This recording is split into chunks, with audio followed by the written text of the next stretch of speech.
4 Tux blouse की cutting करेंगे। आगे और पीछे 6.5 इंच का गला रहेगा, 36 चेस्ट साइज़ रहेगी।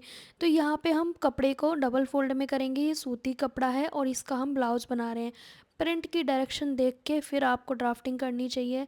साइड से मैंने 1 इंच क्यों छोड़ा है, क्योंकि इसकी किनारी है और थोड़ा सा अनइवन कपड़ा है, इसीलिए मैंने साइड से ज़्यादा छोड़ा है।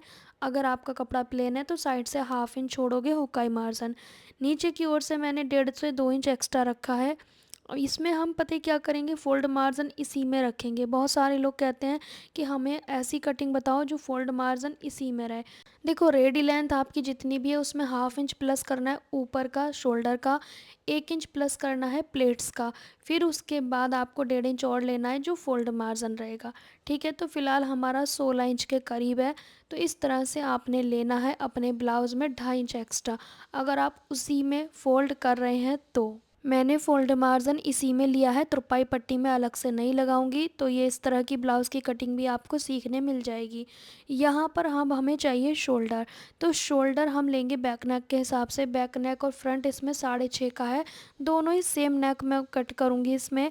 और यहाँ पर हम जो शोल्डर लेंगे वो 6.25 इंच का लेंगे, क्योंकि 5.5 बहुत कम हो जाएगा, छोटे नेक में खिंचाव होगा, इसीलिए मैं 6.25 पे मार्क कर रही हूँ। इस तरीके से मैं आर्मोल करूँगी। तो आर्मोल हम रैंडमली चेंज कर लेंगे, बाद में आर्मोल राउंड को फोकस करेंगे। इस तरह से हमने आर्मोल का निशान लगाया। अब यहाँ पर आपको लेना है चेस्ट का चौथाई भाग। कोई लूजिंग नहीं लेंगे, क्योंकि कॉटन ब्लाउज़ है, ये अपने आप एडजस्ट हो जाता है। यहाँ पे चेस्ट का चौथाई भाग मैंने लिया है। अब इस पे गोलाई कर देंगे। ये मैंने 1.5 इंच पे की है। 1.5 इंच पे गोलाई करने के बाद अब आपको यहाँ पे साइड से मार्जिन लेना है। कॉटन ब्लाउज़ में आप कम या ज़्यादा भी ले सकते हो। नेक की विड्थ मैंने 2.5 इंच पे रखी है, क्योंकि मैं इसे पाइपिन के साथ बनाऊंगी। पाइपिन वाला नेक बना रहे हो तो थोड़ी चौड़ाई ज़्यादा रखनी चाहिए, क्योंकि पाइपिन लगने के बाद वो और छोटा हो जाता है नेक। नेक की लंबाई मैंने ली है 6.5। ये फ्रंट और बैक दोनों सेम रखने वाली हूँ मैं, क्योंकि ये बुज़ुर्ग लेडीज़ का ब्लाउज़ है इसीलिए। बाकी अपने चॉइस पे डिपेंड करता है कि आपको कैसा रखना है। यहाँ से मैं चेक कर रही हूँ कि कहीं कम तो नहीं हुआ है, तो बिल्कुल परफेक्ट आया है। अब हमें डालनी है डॉट। तो डॉट के लिए हमें बस्ट पॉइंट चाहिए।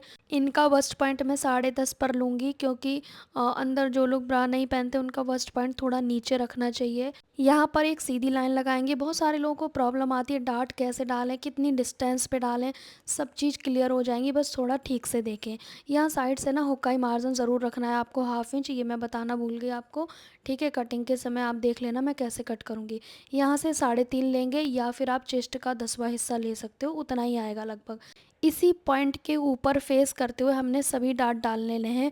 बिल्कुल इस पॉइंट पे टच कर देना है। अभी कोई गैपिंग मेंटेन नहीं करनी है आपको, गैपिंग हम बाद में रखेंगे, बस इस पॉइंट के ऊपर सारी डाट जाएं। अब ये वाली डाट जो रहेगी वो 1 इंच के डिस्टेंस पे रहेगी। ठीक है, अब दूसरी डाट भी 1 इंच के डिस्टेंस पे, और बाकी सभी डाट हमारी 1.5 इंच के डिस्टेंस पे। अब उसका कारण ये है कि इनका बस्ट पॉइंट बहुत कम है, तो हमें गैपिंग भी कम रखनी है, हमें प्लेट की चौड़ाई भी कम रखनी है, क्योंकि पफ ज़्यादा नहीं चाहिए। पफ जितना चाहिए उतना ही उभार दें। प्लेट जितनी मोटी होगी पफ उतना ज़्यादा बनेगा, तो हमें पफ कम रखना है, तो प्लेट हम ज़्यादा चौड़ी नहीं डालेंगे।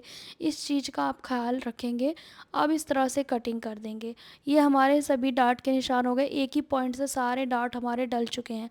अब मैं यहाँ पे थोड़ा आयरन करके मैंने कट किया है, क्योंकि बहुत ज़्यादा सिकुड़ा हुआ था। इतना एक्स्ट्रा है, ये हमारा फोल्ड हो जाएगा मार्जिन में। ठीक है जी, इस तरह से आप अपने फ्रंट पार्ट की कटिंग करोगे। अब हमें बैक पार्ट के लिए कपड़ा फोल्ड करना है। उसके लिए भी ध्यान रहे कि ये जो हमारी इसमें प्रिंट बनी है ना, उसी के हिसाब से हमें फ़ोल्ड करना है। जब भी इस तरह की वन साइड प्रिंट होते हैं ना, तो कपड़ा थोड़ा ज़्यादा वेस्ट होता है। तो मैं क्या करूँगी, अब ध्यान से देखो, मैं प्रिंट के हिसाब से फ़ोल्ड करूँगी।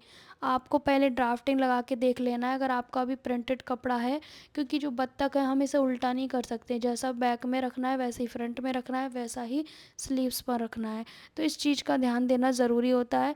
इसमें कपड़ा अच्छा खासा था तो ये बन जाएगा, छोटा होता तो मैं ड्राफ्टिंग लगा के छोड़ देती, पर डायरेक्ट कैंची नहीं चलानी है आपको।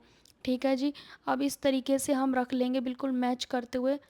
बंद वाली साइड से हम रखेंगे हुक्काई पट्टी का हिस्सा, ध्यान से देखो, क्योंकि बैक पार्ट बंद है। और हुक्काई मार्जिन लटका के रखेंगे बाहर की ओर। ठीक से अगर आप देखोगे तो हुक्काई मार्जिन मैंने बाहर की ओर रखा हुआ है। ठीक है, मेरी ओर से देखो आप लटका हुआ है 1/2 इंच एक्स्ट्रा। अब हम इसे सेम एज इट इज़ ही कट करेंगे, लेकिन आपका क्वेश्चन आएगा कि आप तो छोटा बड़ा कट करते हो, उसका आंसर भी मिलेगा। यहाँ पे शोल्डर अब बच गया हमारे पास 1.25। हमने लिया कितना था फ्रंट में 6, 1/2 इंच हमने इस तरह से निकाल दिया ना हुक्काई मार्जिन पट्टी, तो उससे हमारा बैक का शोल्डर थोड़ा कम हो गया। तो उससे कोई प्रॉब्लम नहीं आएगी, बल्कि शोल्डर उतरने की समस्या सॉल्व हो जाएगी। अब हमें यहाँ से कट करना है, तो इस तरीके से आप कर सकते हो। हमारे चैनल पर शोल्डर आर्म होल की ढेर सारी वीडियो हैं, आप प्लीज़ चेक करा करें, तब जाके आपको समझ आएगी कि हर नेक के अकॉर्डिंग शोल्डर कितना लेना है। कॉलर नेक, बोट नेक और डीप नेक, शॉर्ट नेक, सभी के शोल्डर आर्म होल की डिटेल वीडियो चैनल पर है। आर्म होल तो मेरा सेम रहता है तरीका, लेकिन शोल्डर का चेंज हो जाता है। तो चैनल पर प्लीज़ हर तरह की वीडियो देखें, क्योंकि मैंने अलग अलग तरीके की वीडियो बनाई है। जैसे बैक नेक छोटा है तब कितना शोल्डर लेंगे, कॉलर नेक है तब कितना लेंगे, एक साइड डीप और एक साइड पैक है तब कितना लेंगे, और बोट नेक में कितना लेंगे, प्रॉपर डीप नेक में कितना लेंगे। जब हर चीज़ की अलग अलग वीडियो है तो आपको आसानी होगी ना सीखने में। तो प्लीज़ चेक कीजिएगा। आप मुझे कमेंट करते हो कि मुझे बता दो कितना शोल्डर लेना है, ये ऐसे नहीं चलेगा, आपको प्रॉपर वीडियो देखना होगा। इस तरह से कमेंट में आप सिलाई नहीं सीख पाओगे, प्रॉपर वीडियो देखकर ही सीख पाओगे। बाकी आपको प्रैक्टिस करनी चाहिए। बहुत सारे लोग कहते हैं कि हमारे शोल्डर ड्रॉप हो जाते हैं, तो ये कोई बहुत बड़ी रीज़न नहीं है, ये पूरी दुनिया के ड्रॉप हो जाते हैं। तो ऐसा नहीं है कि आप ही फेल हो गए, बस प्रैक्टिस करो। आर्म होल हमें रेडी 8 चाहिए, तो ये 9 इंच का होना चाहिए, क्योंकि हमें फ्रंट में प्लेट डालनी है। दूसरा, हमें ऊपर की ओर 1/2 इंच शोल्डर में सिलाई में दबाना है, तो मेरा आ जाएगा 1 इंच एक्स्ट्रा था। ठीक है जी।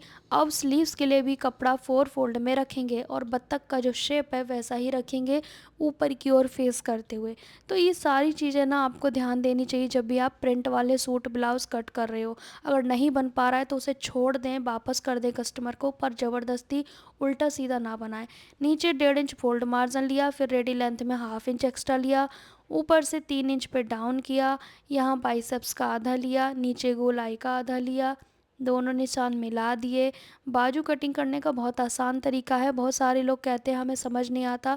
अगर आप मेरी शुरू की क्लास देखोगे ना, बिगनर वाली, तो आपको समझ आएगा कि स्लीव्स की कटिंग इतनी इजी कहीं नहीं सीखी जितनी आपने सिखाई है। मुझे इस तरह के कमेंट भी आते हैं, तो प्लीज़ आप मेरी शुरू की क्लास वाली वीडियो देखो कि हमारी जो बाजू है वो परफेक्ट काटना आ जाएगा, और आपकी बाजू एक साइड की नहीं बनेंगी, दोनों। और आपकी जो गोलाई है वो बिल्कुल परफेक्ट आएगी। आर्म होल, शोल्डर, बाइसेप्स सब बढ़िया आएगा। बस आपको मेज़रमेंट सही लेकर कट करना है, क्योंकि मैं जो कटिंग करती हूँ वो 4 नाप से करती हूँ बाजू की कटिंग, मात्र 2 नाप से नहीं करती हूँ। तो उससे कभी बाजू छोटी नहीं पड़ती है। अगर आप सूट में जोड़ेंगे, ब्लाउज़ में जोड़ेंगे, परफेक्ट स्लीव बनेगी। बस आपको डिटेल वीडियो ज़रूर देखना है। फिर 1-2 कमेंट आते हैं आर्म होल में 1-2 रिंकल आते हैं या फिर शोल्डर ड्रॉप होता है। तो आप देखो, बहुत बड़े बड़े जो एक्ट्रेस हैं ना, उनके ब्लाउज़ में भी रिंकल होते हैं स्लीव्स पर, आर्म होल पे। आप ज़रूर चेक करना। जो दुनिया की सबसे अमीर फैमिली है ना, उनको देखना आप, साड़ी पहन के जब वो निकलती है उनके आर्म होल में हल्का सा क्रीज़ होता है, क्योंकि आर्म होल में क्रीज़ नहीं होगा ना तो आप अपने स्लीव्स को बिल्कुल भी मूवमेंट नहीं कर पाओगे, तो एक आध क्रीज़ लूजिंग के लिए होती है। सो गाइस, कैसी लगी वीडियो?